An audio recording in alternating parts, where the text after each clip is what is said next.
ازيكم يا شباب، ازيكم يا ازيكم اصحابي يا اخواتي، عاملين ايه يا جماعه؟ انا بحارب والله العظيم عشان اعمل لكم فيديو. اسف عندي قرحه في بقي، مش عارف اتكلم كويس، فانا بحارب واتألم والله. وشكرا جدا جدا لتفاعلكم في الفيديو الاخير، مشكور جدا جدا. النهارده ان شاء الله مش قادر، عندي قرحه يا جدعان، قرمت واحمرت بس يعني يا رب بس اعرف اتكلم كويس. بس ان شاء الله هنقارن ما بين الحافلات بعد الفيديو الاخير. ناس كثيره رشحت عايزه الحافلات وان شاء الله نعملها. والاول مره كنا من المغرب، جزائر، تونس، مصر. ان شاء الله اتمنى الفيديو يعجبكم. ما تنساش تعمل لايك شير سبسكرايب، ويا رب بس اعرف اتكلم كويس. يلا.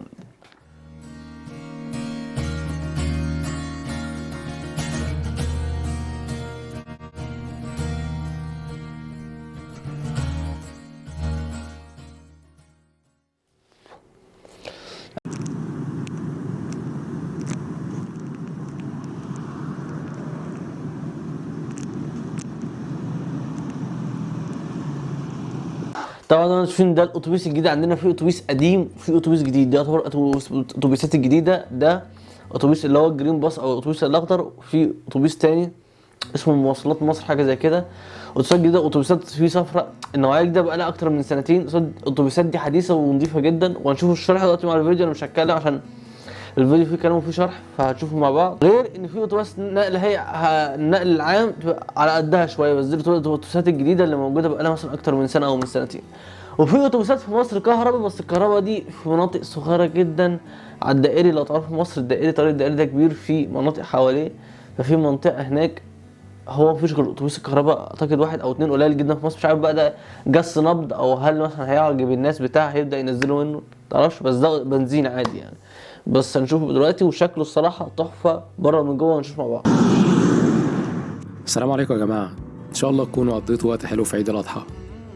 نبص كده على أتوبيس النقل العام الجديد جرين باص، يعني الأتوبيس الأخضر. أنا قلت الأتوبيس اسمه جرين باص، فقلت بقى يبقى أكيد كهرباء، بس ما طلعش بالكهرباء، طلع بقى بالمازوت بالكيروسين، مش عارف بالحاجات اللي هي الوقود يعني. الصراحه ده بيشرح يا جماعه، دمه خفيف جدا، نضحك مع بعض معاه الصراحه. فانتوا الأتوبيس ده في منه خطين، خط من ميدان لبنان لمطار القاهرة، وخط من كلية البنات مصر الجديدة لحدائق الأهرام. عامة الخطين دول هما اللي موجودين دلوقتي، ممكن يبقى في خطوط تانية بعد كده، الله أعلم. سعر التذكرة ب10 جنيه، وأنا بمنتج الفيديو. سعر التذكره ب 10 جنيه، يعني ممكن ما تلاقيش اللي هي اغلى ولا يعني هي مش غاليه الصراحه، يعني هي كويسه. لان هو لو بيروح مثلا مسافات صغيره فطبعا ده كتير عليه، انما هو بيروح مسافات كبيره وطويله جدا. في مثلا حاجات اتوبيسات زي كده بس الوانها زرقاء، مش عارف بقى دي نفس الشركه بس الوان مختلفه عنها اعتقد. سعرها برضه كان 7.5 و10 جنيه، اي ما يقارب مثلا 7 دينار او 7، قصدي 7 درهم، 7 درهم مغربي. فاعتقد بالنسبه لسعره عادي يعني، مش حاسس ان هو غالي. ان هو زي ما قلت لكم بيمشي مسافات كبيره، بدل ما تركب مواصله او اتنين لا مواصله واحده، ويروح على طول على الجهه اللي انت عايزها. يعني مثلا من هنا مثلا اروح مثلا التجمع التالت مثلا عند جدي هناك مثلا في القطاميه، ممكن اخد لي مثلا مواصلات 5، يعتبر 12 13 جنيه مواصلات وثلاث مواصلات. لا ممكن ده اروح للموقف هنا يوديني من هنا لهناك 10 جنيه ومواصله واحده، فاهم، من غير ما اتمرمط واركب وانزل مواصله، فاهمني. فالصراحه بيوفر فلوس وعناء الصراحه يعني. كنت ببص على الأخبار فلقيت سعر البنزين زاد، فهل التذكرة الفترة الجاية هتزيد ولا هتغلى؟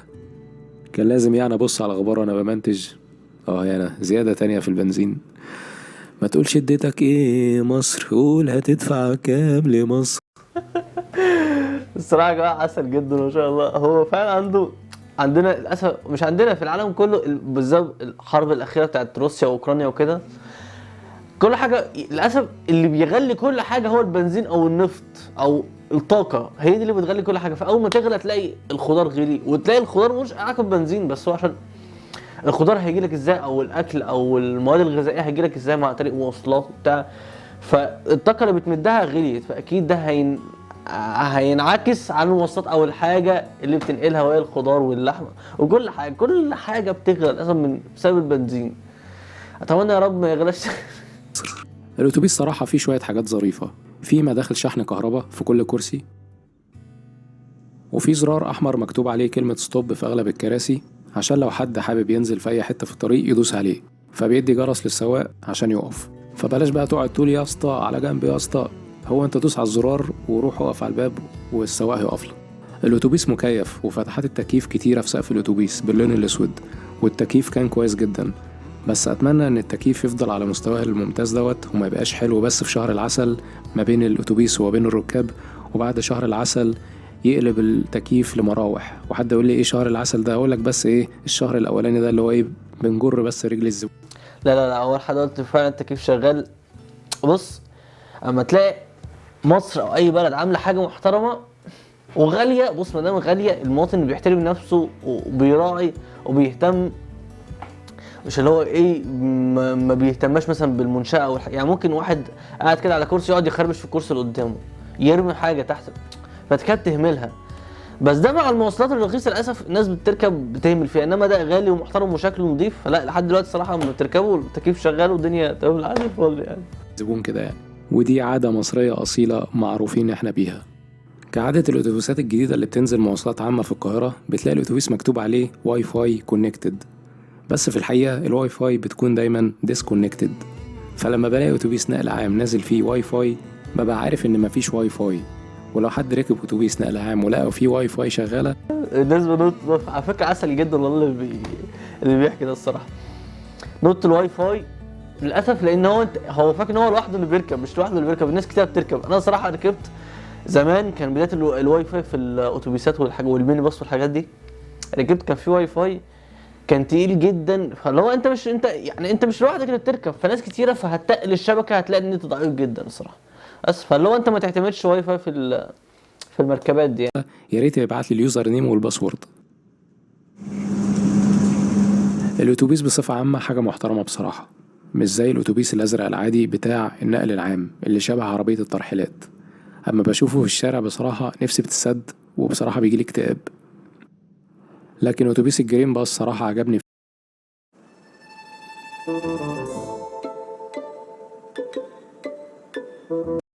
فيه تصميمه البسيط الشيك، وفي نفس الوقت ألوانه الخارجية ألوان فيها بهجة مفيهاش الكآبة. ومن الحاجات الحلوة أوي في الأتوبيس ده برضو إن أنت لما بتطلع أو تنزل أنت بس بتحتاج خطوة واحدة بس، خطوة للطلوع وخطوة للنزول. مش زي الأتوبيس الأزرق العادي اللي بيذل الناس، اللي هو عشان تطلعوا لازم تطلع للدور العاشر، ولما تنزل لازم يعني تقع من السطح، يعني حاجة أعوذ بالله. الكراسي قعدتها مقبولة، بس يعني كانت محتاجة شوية سفنج زيادة كده، كانت تريح. يعني هي في المشوار الطويل هتبقى متعبة شوية، بس يعني لو مشوار صغير أو وسط كده مقبولة يعني. وكمان برضو الأتوبيس لما بتيجي تركب بيوطي شوية كده عشان برضو إيه يعني إيه ما يبقاش عالي عليك، فيعني مفيش دلع بقى بعد كده. وبرضو الأتوبيس مجهز لإخواتنا ذوي القدرات والإرادة الخاصة اللي هم أحسن مننا كصحة صراحة. فالأتوبيس كتوتال عاملة ظريف، يعني في حاجات ظريفة يعني، بس أهم حاجة إيه بقى النظافة. يعني لازم يبقى مستوى النظافة الخارجية للأتوبيس والداخلية يكونوا على أعلى مستوى، حاجة احترافية المفروض يعني، عشان ما يقعدش شهرين 3 وبعدين بقى تلاقي الأتوبيسات دي تخش المشرحة بقى. ويا ريت سعر التذكرة ما يزيدش كمان عن 10. يا ريت سعر التذكره ما يزيدش، لا هو مش زايد الصراحه لحد دلوقتي، هو زي الفل تمام يعني. خلصنا الفيديو بتاع مصر اللي هو الجرين باص او الباص الاخضر، نخش على فيديو الجزائر. طبعا فيديو الجزائر من غير صوت لانه فيه اغاني وانا مش حمل الكوبي رايت وحقوق طبع ونشر والحاجات دي. نخش. ده الاتوبيس اللي في الجزائر. كشكل خارجي تحس ان هو مش احدث حاجه، يعني تحس ان هو شكل خارجي، تحس ان هو يعني قديم سنه، انما من جوه بقى لسه هنشوف ونعرف الدنيا عامله ازاي الصراحه. بس ان هو الفيناتي مثلا كده، بس اهم حاجه الحشو، اهم حاجه اللي جوه، فاهمني يعني. بص هو من بره الصراحه حلو جدا نضيف جدا، بس انا كده بتكلم كتصميم خارجي يعني، فاهمني. عندنا برضه في اتوبيسات زي يعني مش زي كده قديمه برضه في مصر، يعني زي ما قال لك في الفيديو اللي فات اتوبيس النقل العام، وفي الحاجات الحديثه اللي نزلت. فاعتقد برضه الفيديو ده على فكره مجمع حاجات كتيره، اتوبيسات الحديثه اللي في الجزائر والقديمه برضه، فاهمني. مش حديث بس،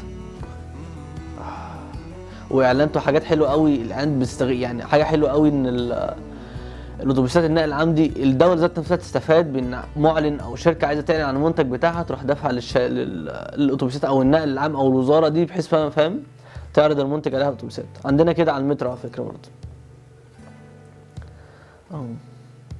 هو الصراحه شكله حلو الصراحه جدا، بس مش عارف تصميمه، مش عارف، تحس ان هو مش عارف ليه الخارجي، بس الداخلي بقى لسه فاهم، عايزين نشوفه. بس الصراحه هو نضيف جدا وحلو جدا الصراحه، تحس ان هو برده مرتبه واحده او درجه واحده او سلمه واحده زي بتاع مصر. بتاع مصر برده فاهم، ما كانش القديم بيبقى فاهم 3 4 سلالم يعني، انما الجديد هو سلمه واحده. ده بقى يعني انا عايز افهم حاجه، ده بقى شكله غريب قوي. ده بقى عرفت برضو ان في تونس نفس الشكل ده، اللي هو اتوبيس تحس انه قطر يا جماعه، ما شاء الله، تحس اتوبيس يعني 3 درجات ولف، تحس ان الراجل السواق شايل سايق، تحس ما شاء الله سايق قطر في الطريق. الصراحه شكله يعني صراحه حلو جدا، بس اعتقد ده في الطرق مثلا لو طرق ضيقه، طب ده هيعدي ازاي؟ فاعتقد ده الاتوبيسات الكبيره او الطويله قوي قوي دي تبقى محكومه بطرق معينه، مش اي طريق اكيد طبعا، مش اي طريق يمشي فيه. بس اصل صعب يا جماعه، صعب والله. بس ما شاء الله عايش يعني، عايش. ده الاتوبيس انا ببقى كبير وبقول يا جماعه السواق ده ما شاء الله بياخد باله بيعدي ازاي وبتاع، تخيل ده بقى عامل ازاي. فالحقيقه الصراحه كل السواقين اللي بيسوقوا الحافلات الطويله دي صراحه ربنا يكون في عونهم الصراحه، لازم ياخدوا بالهم مسؤوليه وفاهميني. ده الاتوبيس طالع مطلع ونازل منزل. عايزين نشوف بقى الاتوبيس من جوه، انا عايز اشوف، عايز كويس قبل ما نشوف الاتوبيس من جوه تشوفوا اللقطه دي اللي هو بصوا يا لهوي، هو 1 2 مش عارف اقول ده اتوبيس 3 اجزاء، ومش عارف اخواتي الجزائريين يا جماعه قولوا تحت في الكومنتات الاتوبيس ده يسمى ايه او مسماه ايه، الاتوبيس ال3 اجزاء ولا الاتوبيس الثلاثي ولا مش عارف الصراحه. بس طويل قوي، طويل قوي جدا يعني.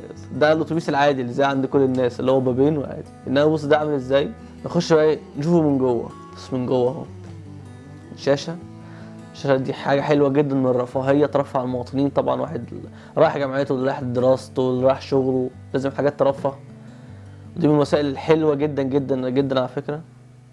عندنا الشاشات دي بس اتوبيس سوبر جيت اللي هو السفر من محافظه لمحافظه او من ولايه لولايه او من مدينه ومدينه ايا كان المسمى عندك في اي دوله. هو بيحط اعلانات اعلانات من بره اعلانات من جوه. ثانيه كده في صوت مش هينفع الصراحه، مش صوت اغنيه. نرجع يا جماعه. الصراحه الاتوبيس لما شفنا مش حته كبيره حته صغيره، بس الصراحه الاتوبيس كان نضيف قوي من جوه. بس عايزين نشوف هل في واي فاي، هل في مثلا فتحات للشاحن، عايزين نشوف الحاجات دي.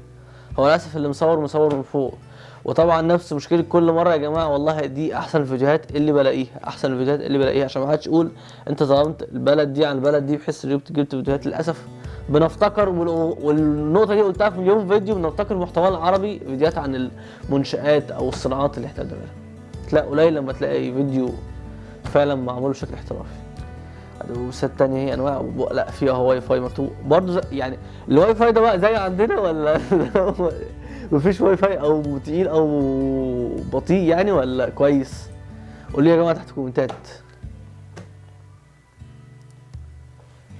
اخواتي قولوا لي تحت في الكومنتات يا جماعه، هل الواي فاي زي عندنا برضه ولا بس اعتقد فيه يعتبر على فكره كلهم فيهم نفس الاوبشن يعني. انا شايف ان فيهم نفس المميزات، نفس على مصر لو في واي فاي وفي فتحات للشحن برضه. قولوا لي تحت الكومنتات لان الفيديو ما بينش بقدر الامكان الصراحه بتاع الجزائر.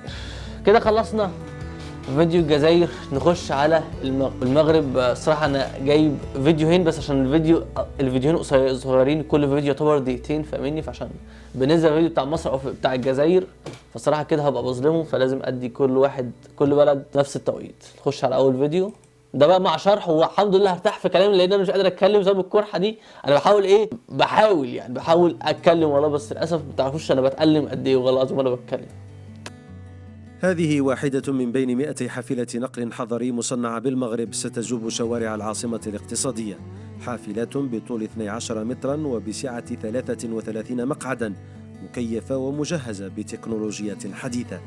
الحافلات من الحافلات الوحيدة في العالم اللي هي سو لا نورم اوروبيان ار 66.02. ده استاذ محمد ابو شان مدير العام لشركة ايريزار المغرب. طبعا انا كل احترامي وتقديري ليك، بس حضرتك ليه بتتكلم فرنساوي؟ ليه حضرتك والتقرير بالعربي والقناه عربيه واللي بيتفرج عربي وانتوا عرب يعني. طبعا عرب وامازيغ وفي اجانب، وعلى احترامي لكل الناس بس على ما اعتقد الفئه الكبيره عرب يعني. اتمنى يعني، انا مش فاهم للاسف يعني قال لك الاتوبيس الوحيد اللي في العالم اللي بدأ يتكلم بالفرنساوي وانا مش فاهم حاجه للاسف يعني. اتمنى يا جماعه ترجموا لي تحت الكومنتات، واتمنى يعني بص يا جماعه مكتوب ورا ايه؟ حافلات الدار البيضاء دخول من اجل ما هو يا جماعه كلنا عرب، دول عربيه كلنا يا جماعه، طبعا مع احترامي ده قلت لكم المزيغ بس الاغلبيه عربيه. فمش عارف ليه بتتكلم فرنساوي ليه يعني، مش فاهم. نقطه يا جماعه معلش عايز اقولها، ممكن اطول في النقطه دي سنه. او مثلا الرئيس الجزائري او الملك محمد السادس اما بيتكلموا في المقابلات الرسميه او في المؤتمرات او في اي حاجه بيتكلموا بالعربي يا جماعه. كذلك الرئيس التونسي، الرئيس المصري، كل ملوك ورؤساء العرب كلهم بيتكلموا عربي، لان هي اللغه الاساسيه عربي. فحضرتك طالع في مقابله رسميه المفروض تتكلم عربي. واتمنى اكون وضحت النقطه. sous la norme européenne R 66.02. هنا الحافلات متوفرين. انا بعمل نفسي فاهم بس مش فاهم للاسف. اتمنى يتنقل للعربي ويتكلم بالواي فاي لراحه المسافر. برضه واي فاي اللي هو واي فاي يعني، برضه واي فاي برضه. بس اعتقد اخواتي المغاربه قولوا تحت الكومنتات، بتخش الحفلات تلاقي الواي فاي كويس وسريع ولا بطيء ولا مش شغال خالص؟ قولوا تحت الكومنتات. فيهم لي رومب داكسيسيبيليتي دي فيكول اللي كيتانكلينو بور الناس اللي هما ذوي الاعاقات. بالوحدة الصناعية الكائنة بصخيرات وحاجه حلوه جدا محترمه جدا لحد دلوقتي بتاع مصر، بتاع الجزائر، بتاع تونس، الاتوبيسات او الحافلات كلهم بيحترموا ذوي الاعاقه او ذوي الاحتياجات الخاصه او ذوي الهمم الخاصه، انه مسهلينهم بحيث بينزلوا زي مسند او حاجه كده تنزل بالكرسي يطلعوا عليه. فدي حاجه محترمه جدا جدا نحييهم الصراحه عليها. نجحت إذن شركة إيريزار في رفع تحدي إنتاج 200 حافلة من فئة سكانيا إيريزار تستجيب للمعايير الدولية وبإمكانيات مغربية، خطوة تروم تحفيز التصنيع المحلي وتطوير منظومة صناعية خاصة بالوزن الثقيل. هاد الحافلات فيهم 42% ديال القيمة المضافة. طبعا ده استاذ حفيظ العلمي وزير الصناعه والتجاره، عارفه من فيديو عامله من فتره كان بيتكلم لما كان المغرب بدات بتصنع العربيات ما شاء الله. فهو اكيد طبعا وزير الصناعه اكيد هو اللي لازم يتصدر للحدث ده يعني. اللي تصوبت في المغرب بالمغاربه، المهندسين المغاربه والشباب ديال المغرب. هاد ال 15 شركه اللي شفتوا كلها صنعت اجزاء ديال هاد الحافلات. هاد الاجزاء اللي مصنعه مغربيه. للتذكير فالمصنعون العالميون البارزون 18 ممثلون بالمغرب عبر منظومة صناعية. يعني هي الشركات، قصده يقول الشركات على ما اعتقد الشركات عامله زي فروع في المغرب وبيصنعوها في المغرب، بس هو الناس طبعا العمال والمهندسين المغاربه، بس المسؤول الكبير اعتقد اللي هي الشركه الاجنبيه على ما اعتقد. وضحوا لي يا جماعه تحت الكومنتات هو ده قصده على ما اعتقد يعني. ففي اجزاء منها كبيره متجمعه في المغرب، واكيد في اجزاء متصنعه بس مش كلها صناعه مغربيه على حد قوله. الوحدات الأصلية للمركبات، منظومة تحقق رقم معاملات بقيمة 11 مليار درهم سنويا وتشغل طاقما يضم 800 مساعد. وارتباطا بالحافلات الجديدة للعاصمة الاقتصادية، أعطيت اليوم الانطلاقة لتشغيل واستغلال حظيرة الحافلات الجديدة والمكونة من 700 حافلة ستدخل الدفعة. الصراحة الأتوبيسات تحفة من بره الصراحة، عامل زي الأتوبيس بتاع مصر، شكله حديث. وشركة مرسيدس طبعا أعتقد هي عندها فرع في المغرب، شركة مرسيدس برضه عندها فرع في مصر برضه، بيتجمع فيه العربيات وكده وبتاع. الصراحة من بره ومن جوه حلو جدا الصراحة. الخدمة الفعلية ابتداء من بداية الأسبوع المقبل أي يوم الاثنين 15 فبراير الجاري.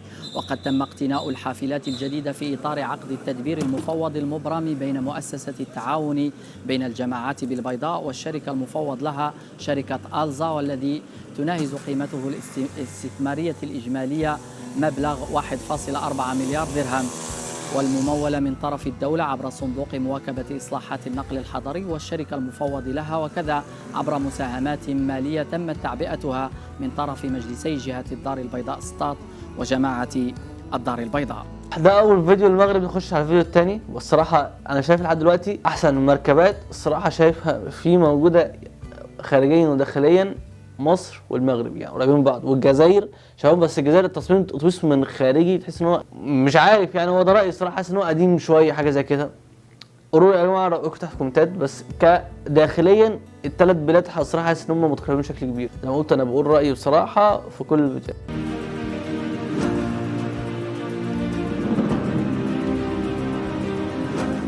دونك هذه الحاله الامتيازات اللي عند هذه الحافلات هو ان هذه المره كاين انتيغري سيستم دي بيتري اللي هو لوكال فابريكاسيون صناعه مغربيه وتصميم مغربي. تصميم مغربي. ثم زود بالكاميرات اللي كيحديو في الطريق باش غادي يوقع. بالنسبه للجوده، بالنسبه للاقبال ديال المواطن. دونك هنا كاينين لي سياج اللي دايرين بور اللي عندهم الهولوجيا ناقصه واحد شويه منهم بالنسبه لهم لهنا. وهنا كاين لا رونب باش يسحب الكراسي المتحركه باش كيدخل. كان نقولوا ديك لا رونب باش كيطلع. لو بيس كيتانكلينا باش يقدر يعطيه لونفل ديالو باش يعطيك باش يدخل.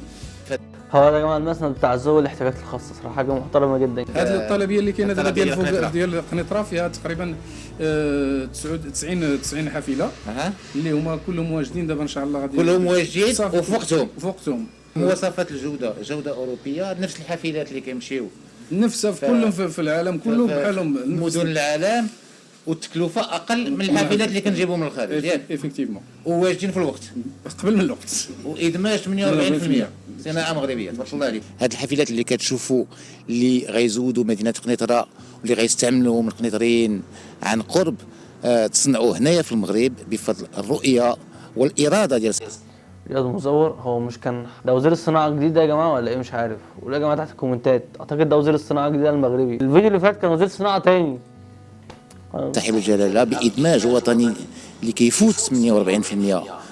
وهذا افتخار بالنسبه لنا كاملين بان فلوس المغاربه كيمشيو عند المغاربه، وهذا الشيء كيحسن السياده الصناعيه ديال البلاد. اكثر من 30 مصنع مغربي كيشارك في هذا المشروع. مش عارف ليه تحس ان هو بيغيظ فيا، انا مش عارف. هتحقيقة المغرب بصراحه بيقول ان هو صناعه مغربيه في المغرب 100%. لذلك برضو هشوف في تونس، والفيديو للاسف لقيت يعتبر احسن فيديو للحاف او الباص التونسي او الحافله التونسيه او الاتوبيس التونسي، لقيته هو بيتصنع يعني فاهمني. زي الفيديو بتاع المغرب جابوا هو الاتوبيس بيتصنع، فهتشوف الصناعه في تونس متصنع في تونس الاتوبيس التونسي، وهنشوف مع بعض. يلا طبعا زي ما انتم كاتبين، زي ما انتم شايفين مكتوب الصوت لانه بنشغل اغنيه، ما فيش شرح على الفيديو. الاغنيه طبعا بتاعت اد شيرين المشهوره، فطبعا هلبس كوبي رايت ايه هتفاجئ انا كوبي رايت. دلوقتي زي بيبداوا يعملوا التصميم فاهمني. ده بقى اتوبيس زي ما انتم شفتوا زي بتاع الجزائر الطويل قوي ده فاهمني. يعني تونس والجزائر الاثنين عندهم نفس فكره الاتوبيس اللي هو الطويل قوي، واللي هو زي مركبتين او 3 مراكب، بس تونس اعتقد مركبتين. صراحه الاتوبيس ده ما اتعملش في مصر قبل كده. يعني مش عارف، حاسس ان هو برضه هيبقى صعب يتعمل في مصر، لان مصر فيها طرق كتير.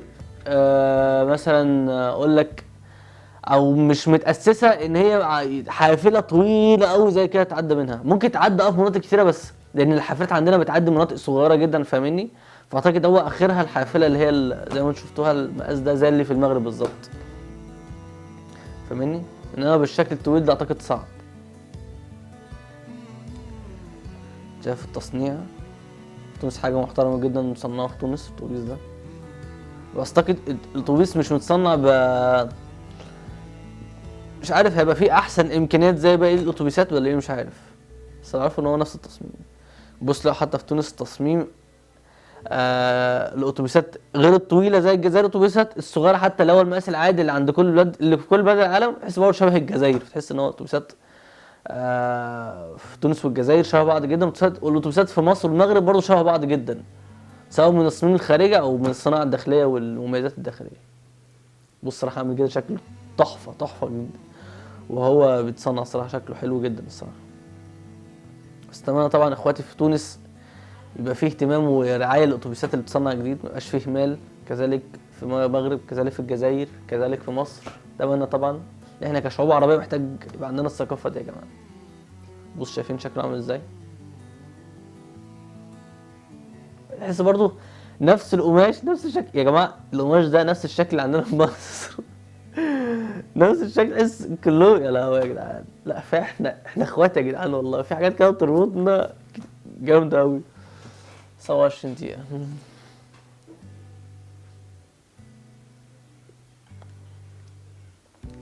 زي ما انتم شايفين. الحته اللي في النص دي اعتقد عشان يبقى في مرونه في ان هو الاتوبيس يلف يمين او شمال، فدي بتخلي فاهم في مرونه عشان ما يقدرش يبقى كله كده حديد فاهم مره واحده. اعتقد هيبقى صعب، فده اللي بتسهل الدنيا يعني عشان يعدي من الشوارع الصغيره، فاهمني؟ طبعا مهندس، بص هو ده اللي بقولك عليه اهي. هي دي اللي بتعبص بتتمط ازاي او بتاخد وتدي معاك، فاهمني؟ عشان الملفات والحاجات طبعا، فدي طبعا حاجه مهمه جدا جدا، بسبب ان لو في طريق صغير مش عارف يعدي طبعا، فاهمني؟ صراحه شكله من بره التصميم، انا صراحه شايف التصميم ده مش يعني التصميم تحس انه قديم شويه مش عارف ليه، انما من جوه احدث حاجه الصراحه، جوه نضيف جدا وجميل جدا الصراحه. واهم حاجه في واي فاي في واي فاي ولا مفيش؟ اعتقد في برضه يتصنع موجود الواي فاي، سهل بيتحط في اي مكان يعني. مش عارف كل الولاد عايز فرحانين قوي بالواي فاي اكيد احنا هنا يا جماعه الكل عنده نت، اهم حاجه بس الخدمه، الاتوبيس يبقى يمشي سريع، يبقى موجود في المحطه سريع، يبقى نظيف، يبقى مريح. الحاجات دي اهم من الواي فاي 100 مره. مش حاطط يافطه الواي فاي في نص الاتوبيس او وي في ايا كان بيتقال ايه في اي بلد، وي في اي واي فاي مفيش فرق.